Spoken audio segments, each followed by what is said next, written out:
हमारे को front line पे बेचा जा रहा है। ये लास्ट हमारी वीडियो हो सकती है। જયપુરના મનોજસિંહ શેખાવત નોકરી માટે રશિયા ગયા હતા, પરંતુ તેમને જબરજસ્તી યુદ્ધની ફ્રન્ટ લાઇન પર મોકલી દેવામાં આવ્યા છે। 15 ઓક્ટોબરે તેમણે બંકરમાંથી છેલ્લો વિડીયો મોકલ્યો હતો।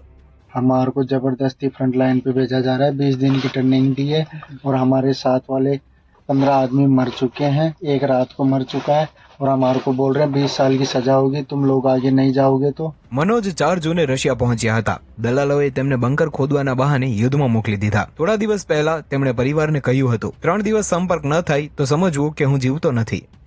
3 दिन तक आप मेरे पास आपके पास मैसेज नहीं आता है तो समझ लेना मनोज गया। 15 अक्टूबर को उससे मेरी लास्ट बात हुई थी, तो उसने मुझे ये रोते हुए ये कहा था कि अगर तू मेरी बहन है ना तो तू मेरी वाइफ को कभी भी इसी घर में छोड़ने देना। અચ્છા।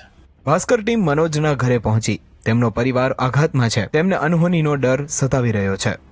एकदम डरे हुए थे वो। डरते हुए उन्होंने हमें वीडियो कॉल किया रोते हुए कि हम अभी बहुत बुरी हालत में फंसे हुए हैं, हमें यहाँ से निकाल लो, बचा लो। हर तरह के विचार आते हैं, कहाँ है, उनके पास खाना भी है कि नहीं, किस हालात में वो रह रहे होंगे। પત્ની મનોજના મેસેજની આશામાં વારંવાર ફોન ચેક। દીકરીને ફોનમાં પિતાનો ચહેરો બતાવે છે। મજબૂર માતા પિતા પોતાના દીકરાને પાછો લાવવા માટે વિનંતી કરી રહ્યા છે।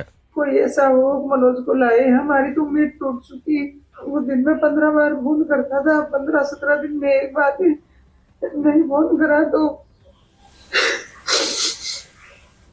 2022માં મનોજના લગ્ન થયા હતા। લગ્ન પછી તેઓ ગોવા ફરવા ગયા હતા। પરિવારની ઈચ્છા છે કે મનોજ પાછો આવે અને ઘરમાં બધું પહેલા જેવું થઈ જાય। 17 દિવસ થઈ ગયા છતાં મનોજના કોઈ સમાચાર ન આવવાથી પરિવાર નિરાશ છે અને કોઈનો પણ ફોન વાગે તો લાગે કે મનોજનો જ છે। હાલ તો આખો પરિવાર દીકરાની ચિંતા કરી રહ્યો છે અને પરત ફરવાની રાહ જોઈ રહ્યો છે।